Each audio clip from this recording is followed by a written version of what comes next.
I drive my kid to school most days. Well, sure. They're not going to drive themselves. No, and his bus pass is expired. He's on the MTA? He's only 5. He's on the MTA. He's got a tap card. Yeah, he only has to walk a mile to take the bus quarter mile. The LA transit system is so fucking terrible. And he said, I always ask him, do you want me to drive slow or fast? Yeah. Of course, he usually says, fast or very fast. Has he ever said slow? He has said slow a couple times. And did you just make him crazy going a mile an hour? I did not listen to him. Oh, okay. I chose those times to not listen to him at all. He didn't seem to care. Because you have things you have to do in your life. I got shit to do, buddy. And this car only really has one speed, and it's warp speed. So anyway, I'm driving to school, and there's one, it's LA, so you never get to go fast anywhere, especially not in traffic. There's one little stretch of road where I was able to go for it. Got the tail a little loose, a little bit oversteer. Yeah, super fast. When we got to school, and he said, Daddy, is that as fast as the M3 goes? Yeah. And I said, no, buddy, I left a little bit out there. Sure. Quiet, please. And he was just disappointed that I didn't go for it as fast as I could. Of course. He gave me this disappointed look that why are you only you let me down, Daddy. I asked for fast. I said fast. In 4, as fast as you 3, can. Sure. 2.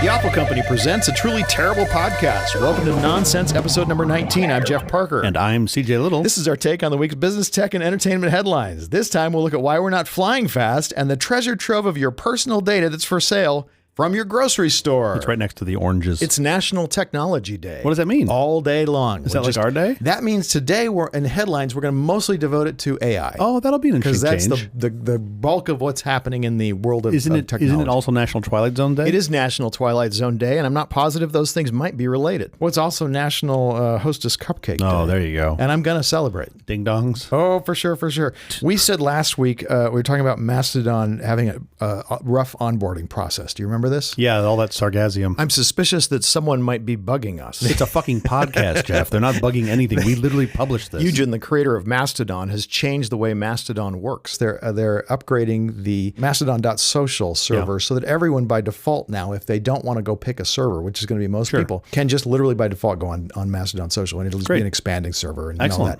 This is because of Blue Sky. Yeah. And Blue Sky, which is supposed to be federated, Yep. but only has one server. Defaults you to one server, yeah. No, it doesn't default you. There's literally only one server at this point. The kind of interesting thing about Blue Sky is there's only like 9 employees, somewhere between 9 and 13 employees. So they don't really need more than one server. Also, kind of a cool thing that happened this week with Blue Sky, you can buy it off of eBay. Yeah. An invitation for like $100. I bought my Gmail invite like 20 years ago because I wanted to lock up my name. Off of eBay, I did. Oh, that's awesome. For like $25 because I couldn't get in. Remember, everybody got like 10 invites. Oh, yeah. And none of my friends liked me enough to give me one of the 10. Blue Sky's really interesting because they have some woman that they've given like unlimited invites to because they like the people she's inviting. Sure. You can send me your Blue Sky invite anytime you like. Probably wouldn't use it. It is Mastodon if you took away a lot of the features. Yeah. And also made it so that it had a single owner so that you could completely do the Elon Musk thing again. Sure. What's happened with Twitter exactly can happen again with Blue Sky. It worked great the first time. How's your week going? So far, so good. My arms itch. Why do your arms itch? I'm covered in fiberglass insulation. Oh, okay. No matter how good wireless gets, I still feel compelled to install Ethernet. Yeah. Anyway, if a computer sits still for more than like an hour,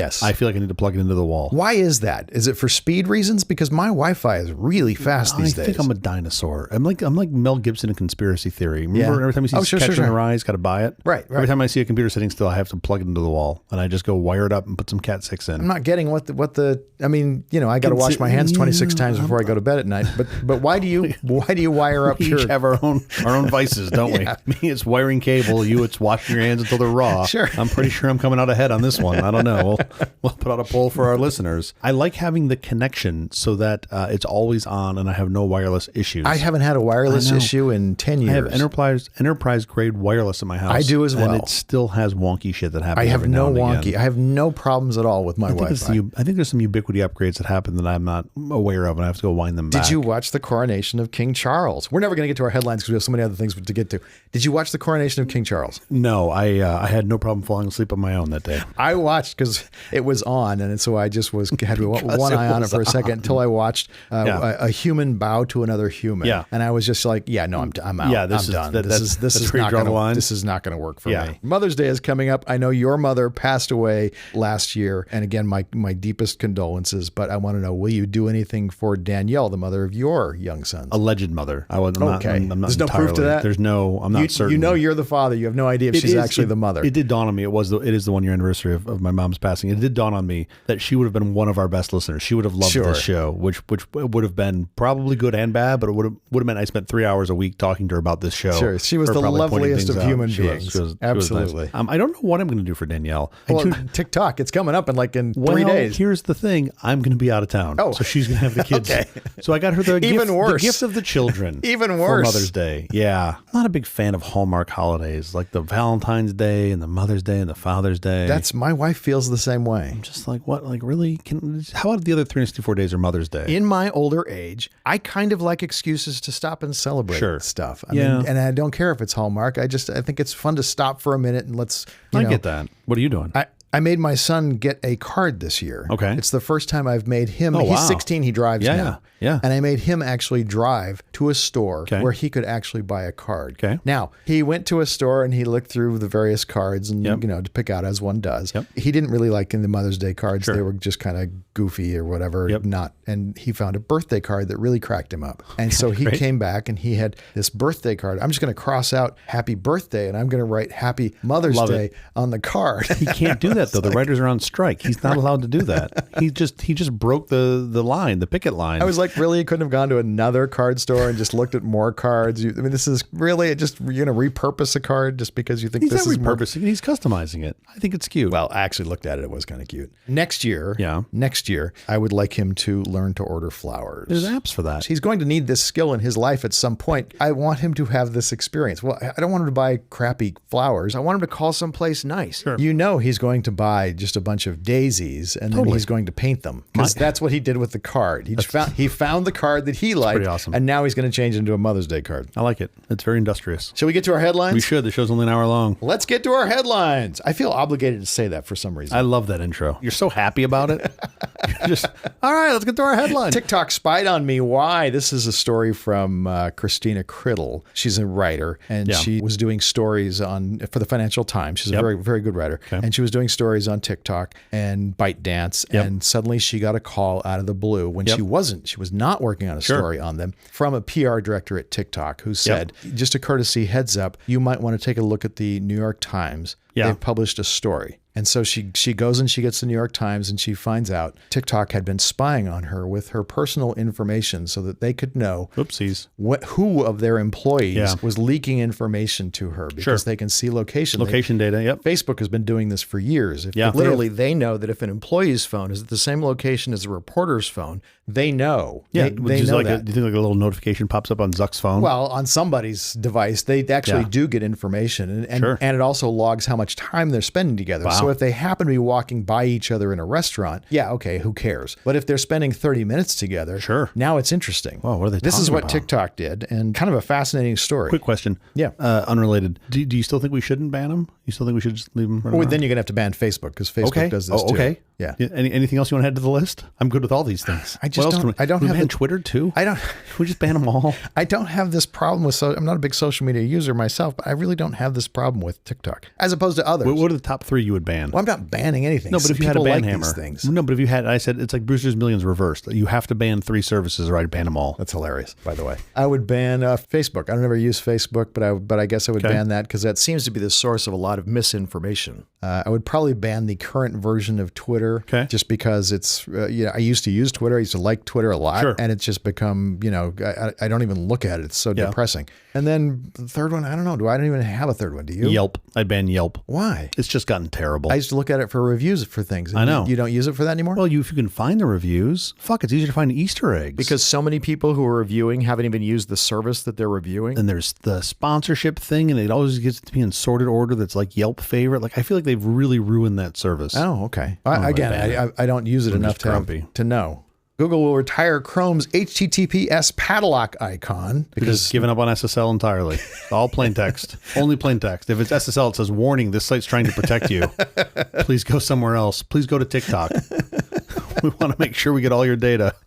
I think they pretty much won the war. I think the padlock did its job. I think there's almost so much. How much of the web do you ever see that's not encrypted now? I mean, there's still some sketchy ass sites that come up now and again that don't, or have like some fake SSL search or something. Well, HTTPS sites for sure, but at least they're HTTPS sites. You're not able to view what that person is browsing, at least. Well, I think Chrome did an okay job in the browsers in general, but like the folks at Let's Encrypt really made that a thing. So you don't have to go spend $500 on because they made it easy from Thought or whatever. Acme's like, should have won Program of the Year. Yeah, that every year, fantastic. Year over year. Yeah. So they're getting rid of the lock. Are they replacing it with something? They're replacing it with what they call the tune icon, where you can get a bunch of information. Gives you the site's HTTPS certificate and all that stuff that you got from the lock. Only now it gives you even more. Okay. They're just redesigning the look of Chrome. You'll see. Yeah. Facebook is furious at the FTC after the agency proposes a ban on monetizing youth data. Yeah, okay. So if I understand this correctly, a couple of years ago they said, hey, you can't sell youth data. And they said, okay. Correct. And Facebook agreed to that.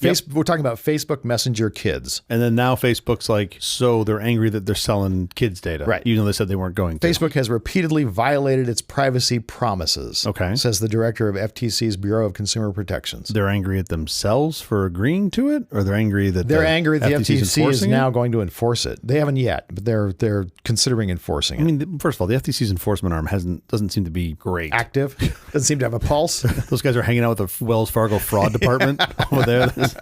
We encourage. It's an encouraging department. Obviously, they're waking up to do something because Facebook is quite irate about this. They're in the business of selling data, so I can understand why they would be irate about it. But I feel like, but youth data they were not supposed to sell. Yeah, but haven't they said like they've tried to fix this, or they can, or they can't, or no? They're just Mark Zuckerberg is the king of going in front of Congress or some subcommittee and saying he's going to do something and proceeding to not do it. Yeah. And he's very believable, saying, oh, that's an issue we will definitely correct, and then not correct it. Really? Yeah. I think they'll be more accountable than that. TSMC outlines 2 nanometer plans. That is for a chip, I presume, right? Yes. We're currently around 7 nanometers, which is mind-blowing that's even possible. That's amazing. Like at 2 nanometers. Now, it's one thing to say we're going to put out 2 nanometer chips. There's another thing to say we're going to put out 2 nanometer chips in the next 2 or 3 years. Yeah. They're putting a date to it. Moore's Law. If you don't follow Moore's Law, the ghost of Gordon Moore shows up, and you don't want him in your conference room. Well, up until a few months ago, the actual Gordon Moore would show up. Well, yeah, but now he's outsourced that. Yeah, that's crazy to me. I mean, I'm so sort of, what's the right word? Like almost numb to it. Just like, yeah, of course they're going to figure this out. Oh, physically, this is like, but after this is impossible. I don't know how they figured this out. We can't use nanometers anymore. Angstrom? You've got to have a different form of measurement. You go to centimeters. I think that's next. Centimeters. We're going bigger. We're going bigger. Nanometers, picometer, right? I mean, eventually you're like smaller than an atom, right? It's got to have at least one row of atoms. You can't go less than that. I'm sure they'll figure out a way. Incredible. Just atoms. It's all quarks. I keep thinking it's not going to keep going. No, I mean, when you're at 7 nanometers, I'm like, it's not possible to go smaller than that. That's not possible because the wavelength of light that they are using is 13 nanometers. Yeah. Literally, it is smaller than the wavelength of light they are using to etch the chip. Yeah. If you go smaller than that, now you're in X-RayLand. That sounds like the best ride at Disneyland. What's that? X-RayLand. As you look around at everybody else in cars, you're just seeing their skeletons. Hey, look at that guy. He's had his hip replaced. Walking around. Speaking of chips, Microsoft and AMD reportedly teaming up to combat NVIDIA's AI dominance. You know, all the AI is running on an NVIDIA chip. We've talked about this. Microsoft obviously spent a ton of money on AI. Yeah. Right? They're going to be deploying Copilot and a ton everything. of money on those A100 chips, which, by the way, is an enormous amount of processing power. Why not own a third the money of the business or whatever, and then you get the chips cheaper. This makes sense. I mean, I'm sure they're going to just keep pouring chips into Azure all day long to power this stuff. I can't wait for they're releasing Copilot. They like Copilot in GitHub for coding, and then they demoed Copilot for Office, which I thought was super cool. I'm really excited about the release coming. I think this is embargoed. The release later this year of Copilot for Minesweeper. AI assistance for Minesweeper. It's like the most passive aggressive AI. Don't fucking click there, you idiot. There's 2. You can see it. Just click up. Fuck. Yeah. Then it goes on a smoke break. AI versus Hollywood. Writers battle plagiarism machines in union talks. My bet's the writers are on strike. They are on strike. I see them walking around town. Yeah. And I'm generally pro-writer. Oh, I'm totally pro-writer. I'm 100% pro-writer. pro-writer. I think you need to embrace the tools and not just shun them. I'm not sure how the tools help you here. Just because of what they do, I'm not sure you're going to get anything interesting out of it. There's plenty of help. Either it could be as low level as formatting or software already does that. Filling in some crappy dialogue somewhere. See, I think it gets an assessment on a very low end show show maybe, but on a high-end show, that's a little harder. What if you had, okay, here's an idea. Yeah. What if you had a room, you got like, I don't know, 5 folks that are writing scripts for the same episode. Okay. And then you use AI to mash them together and try to give you the best bits of each one. That could be a thing. Maybe you get a better script out of it. Wouldn't really work because you kind of have to have one idea that's cohesive from beginning to end. I mean, we're miles away from AI being able to contribute in a writer's room. Then they shouldn't be worried about it. Oh, I agree.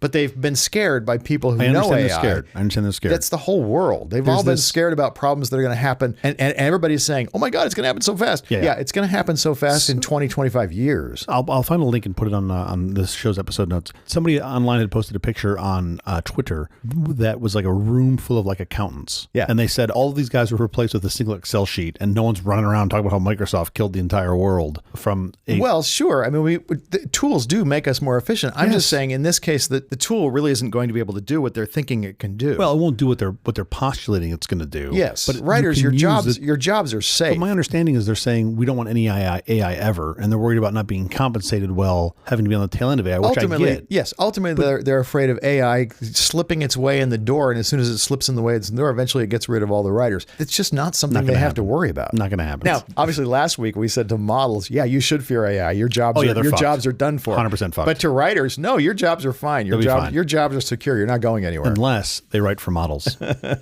Okay, enough with the headlines. Up next, CJ is going to talk about an oldie but a goodie, not just flying, but flying fast. Got to work in some aviation somewhere.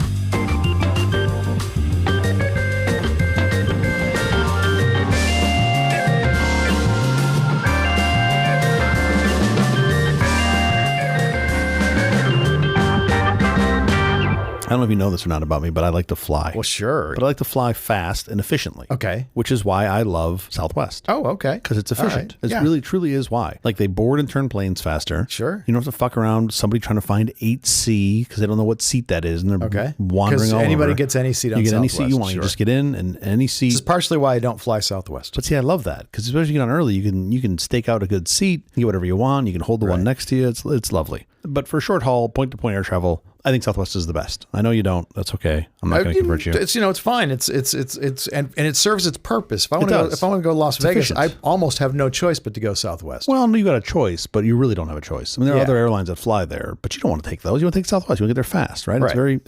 I don't want it to be. I used to fly around the country back before 9/11. Yeah. With a business partner of mine, and we would literally treat airplanes like they were just buses. Sure. Where we wouldn't have to pre-book anything. We could literally just fly point to point and decide we're going to go someplace else and hop the next plane. Sure. It was wonderful. That's what Southwest is. And 9/11 brought that to a screeching halt. Well, here we are now. But how do you think we can make air travel even more efficient or just faster? What do you think we could do? Have assigned seats.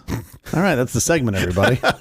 Never thought about that. Fuck assigned seats. I'm gonna go patent that really quick before anybody else jumps on it. Get to the USPTO. I like the fact that I can go and get my kid a pizza in the airport. Yeah. And when I come back, all the seats are not taken. My seat's still there because I have an assigned seat. Wait, what do you mean at the air? Wait. On the airplane? There's no pizza on the airplane. No. I'm in the airport. I haven't gotten on the plane yet. Yes. But they decide they're going to start boarding the plane. Okay. My seat in 2C is still going to be available to me when I come back. This is true. Or you just get on the plane and they start boarding. And you get the fuck out of... You're the guy... You're why those planes are slow. Because you're out there getting a fucking pizza. They're trying to close the door. And but they're not trying to close the door. I'm there way before the door is closed. I get... I get a good seat. Okay, so here's what's nuts to me. Yeah. We've had some good ideas outside of airplanes, like the Hyperloop. I'm a big fan of the Hyperloop. I'm not sure it's feasible. It's not. But I love the idea.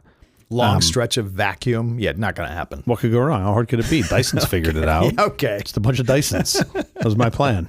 Every quarter mile, you just put a big Dyson. Here's the advertising slogan for Dyson is it never loses suction. Yeah, because it never had any. I love my Dyson. How dare you? I love both my Dysons. It just doesn't suck very hard. Well, compared to any other vacuum. Oh, we're talking about vacuums. Yes. Oh, okay. So confused. You have a girlfriend named Dyson? Her name is Dyson. Wow. Yeah, she's really only known for one thing. Her suction. And it's not sucking very well, as it turns out. This is the Hoover House. But here's the thing. We aren't flying any faster than we have in the past, say, 50 years, which to me is crazy. Why is that? Is that because of fuel efficiency? What is slowing us down? Well, that's what I'm trying to figure out. So commercial passenger aircraft has gotten, as we've covered on the show before, safer and more economical than it was 50 years ago. Oh, extraordinarily more economical. But it travels at the same speed, arguably slower because we are to the Concorde. Yeah. And if we had propagated the rate of growth in commercial transatlantic aircraft speeds from 1939, basically when planes started and you started flying, to the mid-70s, if we carried that forward, we'd have planes doing Mach 4 now. Okay. Mach 4. Yeah. That's 3,000 miles an hour. That's 4 times the speed of sound. That is 4 times. Thank you. That's the 4 in Mach. Wow. He did that math in his head, folks. You hear that? I said Mach 4, and then he said 4 times the speed of sound. In case someone's listening who doesn't know what Mach 4 means. No, that's great. I'm glad I put into miles per hour. You just put into speed of sound at sea level. It's because I watched Speed Racer as a kid. Did you watch the cartoon Speed Racer? I did a little. That's how you learn what Mach means. That is, okay. Yeah. Well, bad news. We're still doing sub-Mach. We're still at subsonic speeds, not traveling across the speed of sound. Here is why, or at least why I think, and I'm piggybacking off Eli Dorado. So 50 years ago, in March of 73, Alex P. Butterfield, he was the administrator of the FAA, he issued a rule that That's still totally remains. a fake name, isn't it? Alex P. Butterfield? Alex P. APB? Butterfield. Yeah. Yeah, I'm going to put out an APB, and it's like, ha, ha, exactly. Ha, ha, ha. He issued a rule that still remains, right? And as Eli put it, he said one of the most destructive acts of industrial vandalism in history. That's what Eli referred to this rule. Okay.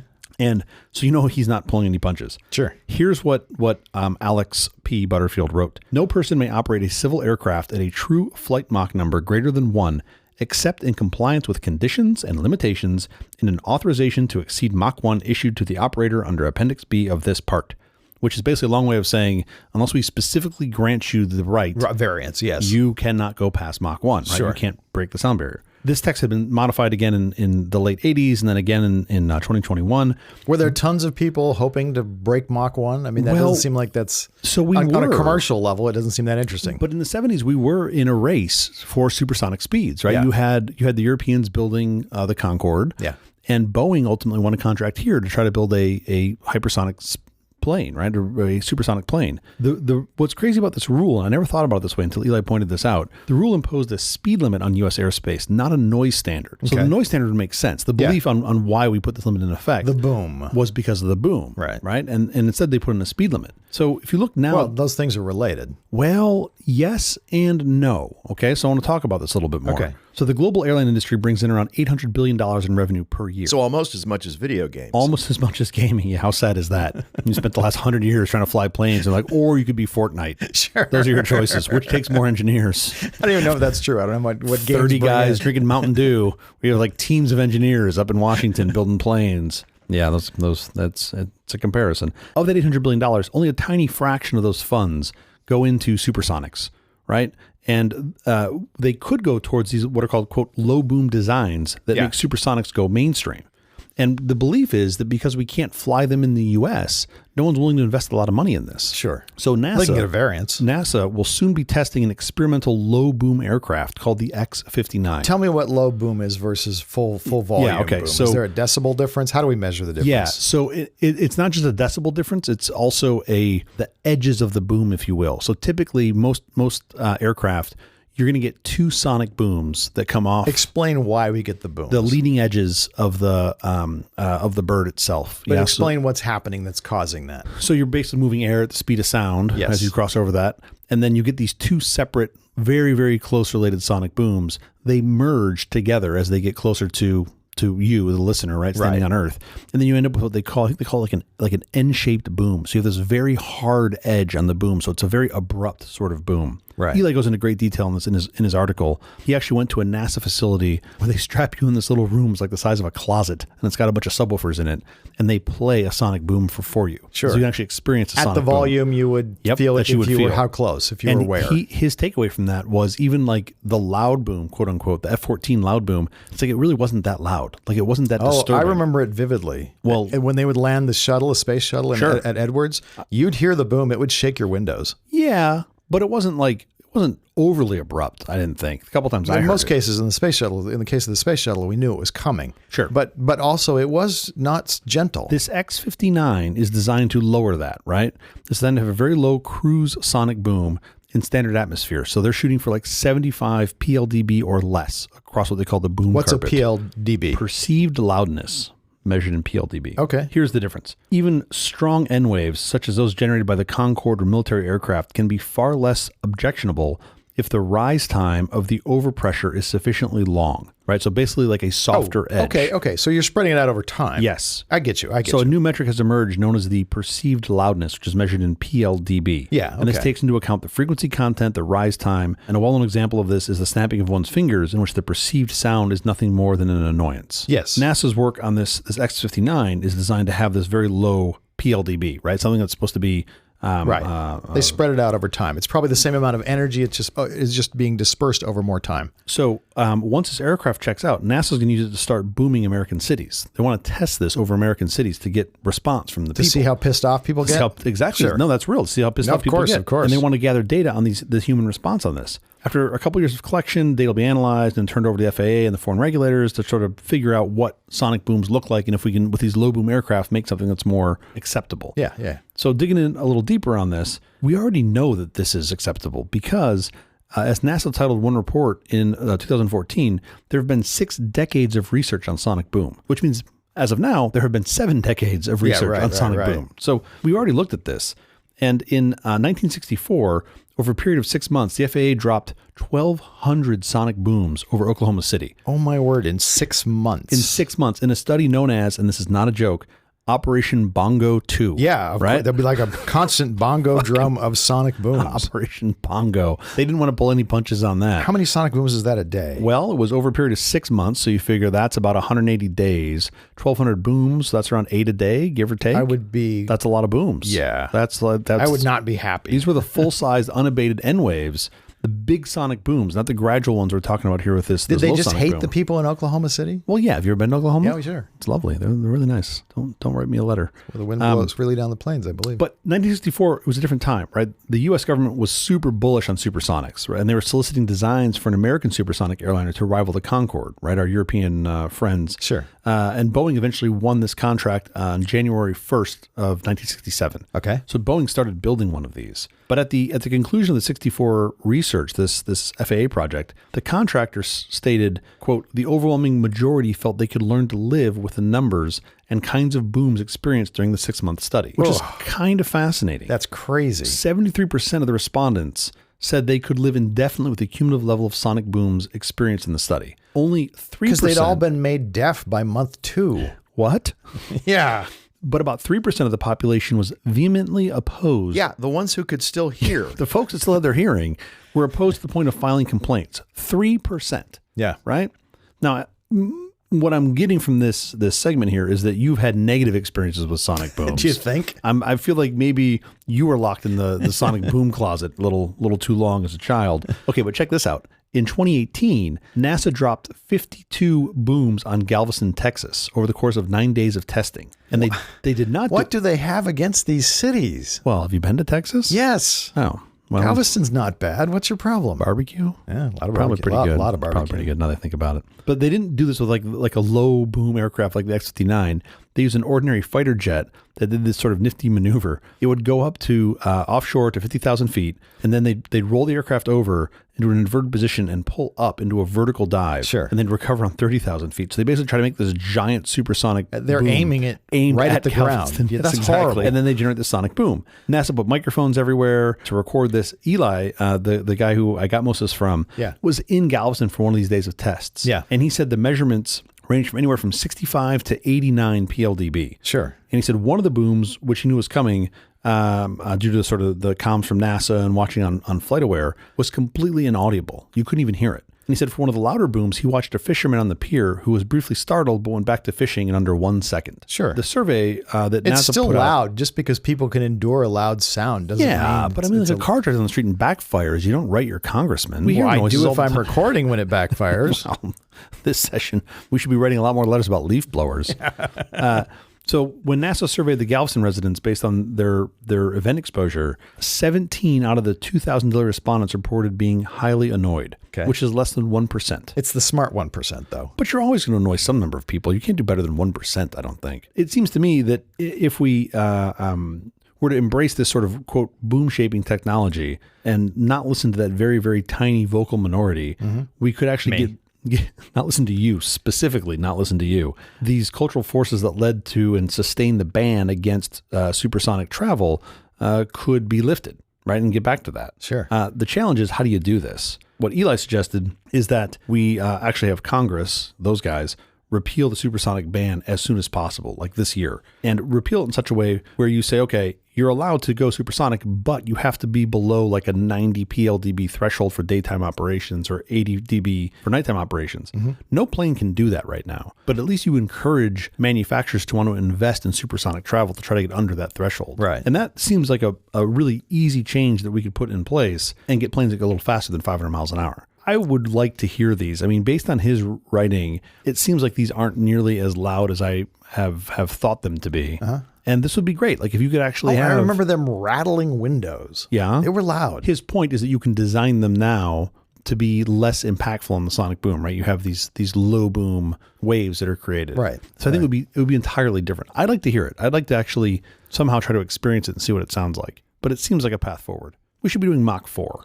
There's no reason I need to spend. By the way, once you get over Mach, I get the same boom, whether it's 4 or 12. Yeah. Doesn't really matter. Yeah. I mean, it does the engineering gets pretty hard though. But I'd like to be able to go faster. This is why I was so intrigued by the Hyperloop. I thought the Hyperloop had great potential. It's hard to hold a vacuum. How are you going to hold the whole? Exactly. How are you going to hold the vacuum? It's not going to work. But if you can hold the vacuum, that's a huge if. That's like an impossibility. I know. Really good seals. I don't know. Okay.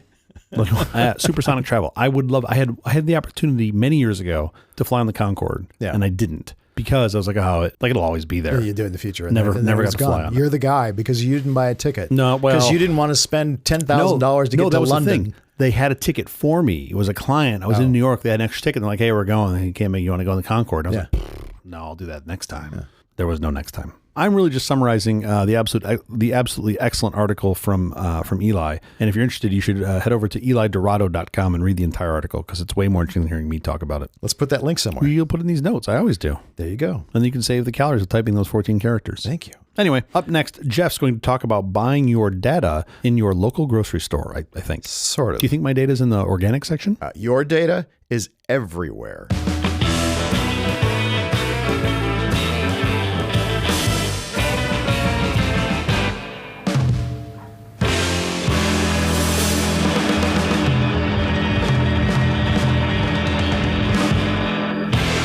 So the NBA finals are going on, and my son and I race to a game. We're actually going with to some friends, and because of the friends, not us, we're a little delayed. Okay. And I'm kind of a punctuality freak, so it kind of bothers me that we're not on time. Sure. The only thing I need to get when I get into the Mamba Center to watch the game is I want a bottle of water. Okay. Because it's a long time and I don't want to leave the game midway through and go stand in line for 30 minutes to get a bottle of water. Okay. And there's zillions of lines everywhere at every snack bar. They're going to take me at least 20 minutes to get a bottle of water. Kind of time. I'm going to miss the game. You're already late. There are 2 shopping centers in the Mamba Center with the credit card, reader thing. I bang my watch on the credit card reader. The gate flies open. Okay. I can go in. I can grab a bottle of water and walk straight out. I don't have to go to a cashier. There's never a line. I grab my water and my son and I go and we sit down in our seats and we get to see tip off. Yep. That's because of the amazing work of facial recognition and the downward cameras that are tracking everything I buy. And at no point is there a human being required. But there's tons of data that's being collected. Yep. They know who I am. They've scanned my face. Which is hard. That beard. They got to scan that whole beard. It takes extra scanning. Extra scanning because of the beard. The hair scanning, yeah. Sure. They got it down to the follicle. I cause seg faults because of this beard. Totally. Yeah, sure. Fucking Santa's grabbing water again. What do we do? Just give it to him. So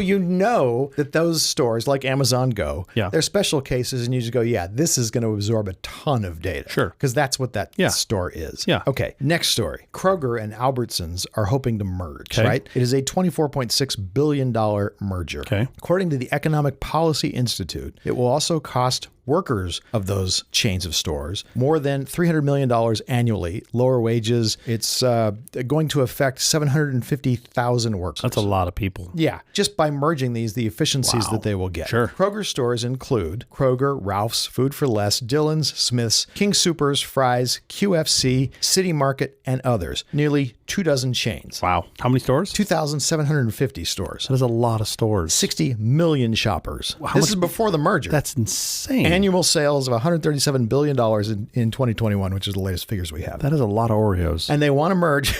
Yes, it is a lot of Oreos. They want to merge with Albertsons, which is 2,276 stores. When you say merge, it's a cheaper way of combining your companies. I think what will happen is Kroger and Albertsons will be merged, and the new company will be called Kroger's. Yes. And it will use the Kroger management and the Kroger data team, which I'm going to come to in a second here. Albertsons isn't a great name. It just isn't. Albertsons? I don't know. It sounds like a condition. I've got Albertsons? Yeah. Why isn't your buddy coming to the game? Oh, he's got Albertsons. Yeah. Really? Is it bad? Yeah. Well, what is he going to do? He's going to put some Kroger on it. Kroger's a much better. I grew up around Kroger's, though. They were. That was the chain of choice. It's got to be the name of the people who started it, right? I presume. Because what's a Kroger? Something. That's a worse condition now that I think about it.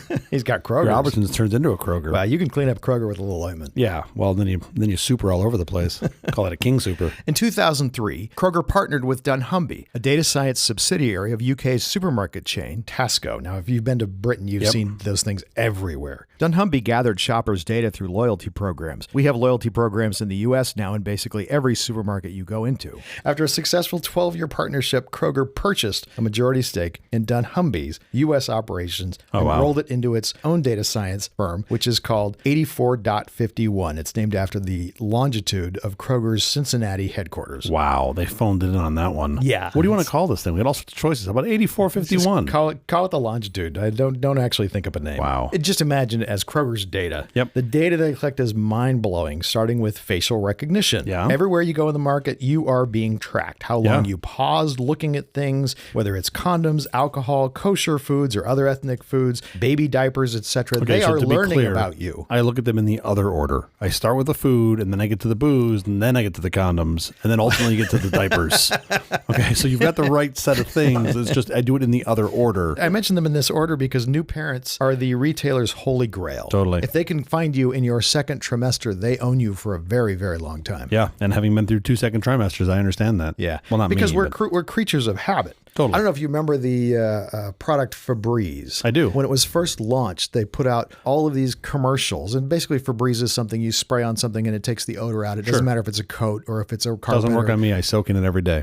Still smell like this. The commercials were people cleaning their houses or whatever, and they would spritz the Febreze and magically the smell would go away and the person looked very happy, right? Yeah. And they sold nothing. It sold absolutely nothing. Yeah. Because then when they went in and did a little bit of observing of people, they went to a woman's house and her house was absolutely impeccably kept. She had 19 cats. So that's a lot of cats. So the house reeked of cat. Yeah. Right? Probably cat piss if I had to guess. As you would imagine. Yeah. The woman didn't smell it. She couldn't. She'd been around it so long that she didn't smell it. They were her so roses. So she was never going to buy Febreze. Yeah. She didn't know she had a stinky house. Yeah. So what they had to do, because humans are creatures of habit, is ingrain this through their advertising with people. This is part of the reward. Yeah. Having cleaned something up. Sure. Not only do you get to look over what you've done and say, "Oh, I've completed a job, a job well done," but then you spritz a little Febreze to celebrate. They got that ingrained in people's mind. Did that work? Yes. How did you get people to believe that? People watch it on the ad. They see people clean up. They're happy and they spritz Febreze. You know, my problem is when I clean, I just don't have a celebration afterwards. You do. You just don't know. Now I have Febreze. When you straighten up a bunch of books or something, you don't realize it. You take one last look at that and go, very nice. Well, then I reach for my Febreze from my Febreze holster. Well, now you will. I pull that out. And just now you will. Yeah. Anyway, because we're such creatures of habit. The key to controlling those habits is data. Sure. Everything you buy, if a sale price even causes you to pause to consider it, that's kept in the data. Yeah. How much you spent, the type of credit card you use, coupons you use, mail-in rebates. Yeah. In the Kroger system, there are 2,000 plus variables on each of their customers. That's a lot of variables. There are 18 years of Kroger Plus card data. Kroger Plus card is their affinity card. Okay. So 18 years of data. Yeah. There are 2 billion annual transactions across 60 million households with a persistent household identifier. Yeah, that is a lot of data. With a little additional information that they buy from data brokers, the grocery stores then sell to product manufacturers like General Mills, Unilever, Coca-Cola, Kraft Heinz, and 1,400 other companies. Grocery stores' thin margins of food are then matched with fat margins of data. Yeah, of course. It's all pure profit, right? Like this is just pure profit. It's a CapEx system. It's a byproduct of their EFT. You can lose money on the food. Sure. You're going to make money on the data. Yeah. All this data allows manufacturers to not just know the volume of sales, but also the context of the purchase, which is everything. Kroger claims its data is privacy compliant. Oh, boy. And then they proceed to not define whatever that means. I love the word compliant. Did anyone tell me you put the word compliant in there? Yeah, it's just that we are calling privacy compliant. My chat application is end-to-end compliant. Yes. What the fuck does that mean? Gotta go. Briefing's over. The end. The famous story is Target. sending a high school girl coupons for baby clothes and cribs, and the father burst into the store just livid. Are you trying to encourage my daughter to get pregnant? And the mailer that the man had the daughter's address on it, sure enough, and it contained advertisements for maternity clothing, nursery furniture, and pictures of smiling infants. The manager apologized profusely and then called back a few days later to apologize again. And on the phone, though, the father, somewhat abashed, said, I had a talk with my daughter, and it turns out there's been some activities in my house that I haven't been completely aware of. She's due in August. I owe you an apology. And by the way, can I get 20% off on those maternity clothes? Yeah. I mean, because the data knows better than you did. Based upon the vitamins she was looking at, I mean, a typical thing that you might not associate with pregnancy, women start buying unscented lotion. That seems benign. Sure. It's a tell because their sense of smell suddenly becomes much more acute sometimes during pregnancy. Huh, fantastic. Your grocery store probably knows more about you and your family than you do. Yeah. Race, gender, generation, sensitive information about our lives, relationships, and finances. Can I ask them where my kids are? Because I haven't seen them in a while. I'm sure Kroger knows. Dear Whole Foods. I'll write them a letter. It gets even more interesting when multiple sources of data are combined. Your Roku TV, for example, as you know, is watching you. Yeah. One case study on the Kroger website describes how a snack brand used the company's data to measure the effect of ads it placed on Roku's connected TVs. The analysis showed that households that saw the snack ads spent 5 times more on the brand than the average Kroger shopper. Wow. 5x.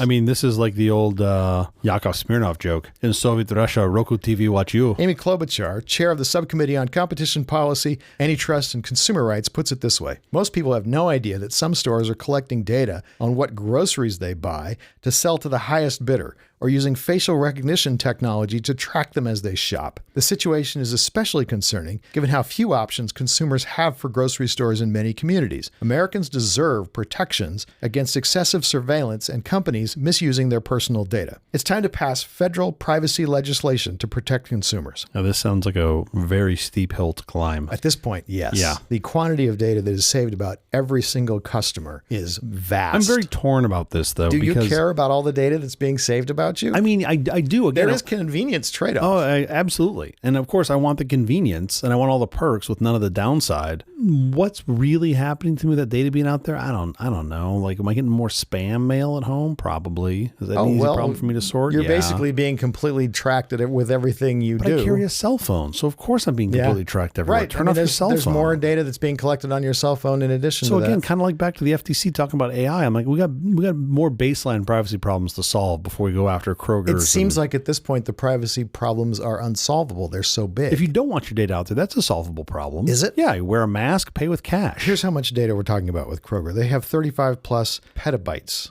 Wow. Of first-party consumer data. That's a lot of data. A petabyte, just so people understand, is 1 million gigabytes. Kroger's trove of customer data is 67% larger than the U.S. Library of Congress's digital collection, which clocked in at 21 petabytes. Yeah, it's a lot of bytes. So what options do people have who don't want this data about them to be collected? Okay, pay cash. Pay cash is a great one. If you always paid cash, helps a lot. That would help a lot. Helps a lot. By the way, we probably got your license plate when you drove into the parking lot. So we have a clue who you might be. You're probably somebody who rides in this car a lot. Send your help to go get the food. Yes. Don't do it yourself. The big one. And then have your help send their help. Sure. Yeah, no, I think if you want to stay anonymous, it's tough. You got to start with payment. I think that's the first place, right? Yeah. With cash or burner cards or whatever. Turn your phone off, for Christ's sake. Because your phone knows where you are and all the apps in it goes with you everywhere you go. I got a better solution for you. Okay. Harvest your own food. No. There are grocery chains, I'm going to say one, Trader Joe's, who do not offer loyalty programs.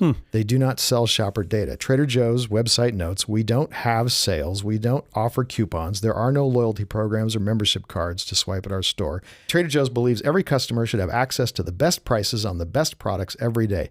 As a company spokesman put it, we don't collect any data on our customers. That's pretty cool. Period. Yeah. Full stop. Yeah, it's tough. But again, what are you worried about? Like, what's the worst thing that's coming out of this data? I don't know. It feels like mainly net positive to me. Maybe I'm just tired of the fight. Well, here's the problem. I don't care about me. I could care less about me. Sure. There are people who need privacy. There are people who actually need privacy. Sure. And for legitimate reasons. I mean, I'm not in any sort of minority group that's persecuted or anything like that. Yeah. I mean, the Germans said, we're just going to make a list of who the Jews are. Sure. And that sounded benign enough. Yeah. And then it wasn't. Yeah. So it's a roll call. I get it. I get it. How do you work around that? That's tough. Shop at Trader Joe's, I guess. Shop at Trader Joe's. They don't keep a list. And if you don't have a Trader Joe's in your neighborhood, try to find something similar. We have to get out of here, but quickly before we do, have you seen or read anything good this last week? Oh, I did. Yeah, good. I never have a good answer for this. I feel like I have one finally today, episode 19. But I'm going to start as a question that I'm going to pose to you. Okay. Does a USB drive get heavier as you store more files on it? No, because you're just moving electrons from one place to another. Where did you read this? How'd this come up? On the web. Okay. I came across a story. I came across somebody that had asked this question, and I thought about it for a minute. And I was like, well, yeah, I would think, but it would be infinitesimal. But I had no idea which way it would go because I didn't know how the data was stored. Sure. So I guessed, much like you did. Yeah. How about you? Have you seen or read anything good this last week? Yes, and I believe it or not, I'm not going to plug something on Apple TV Plus. What? Just to try something really different. I watched a show called Jury Duty on Amazon. It's actually on Freevee, but you get to that through Amazon somehow. Yeah. This is a camera crew that is following a jury trial, which you'd think they'd never be able to do with a judge. And it's actually the judge's last trial before he retires. So he doesn't want a mistrial. He ends up sequestering everybody. The interesting thing about it is that everybody in the show is an actor. Okay. There is only one person on the jury who doesn't know this whole thing is made up. Oh, wow. And it's great. Oh, I bet. That's got to be amazing. It's hilarious. The guy who doesn't know is the most lovely, tolerant person you could possibly imagine. That's amazing. It's a great show, and it's really fun. That's awesome. I'll check that out. That sounds great. That's the episode. Thank you for joining us for all this nonsense, a truly terrible podcast from The Awful Company. Visit us on the web at nonsense.production. I'm Stu Little. I'm Jeff Parker. If you like this program, please follow, download, subscribe, and like at Apple and Google Podcasts, Amazon Music, iHeartRadio, or our favorite, Overcast, or wherever you get your podcasts from. Podcastindex.org. Special thanks to our floor director, Jake Parker. Thanks, Jake. We'll be here every Thursday morning for more nonsense. Join us.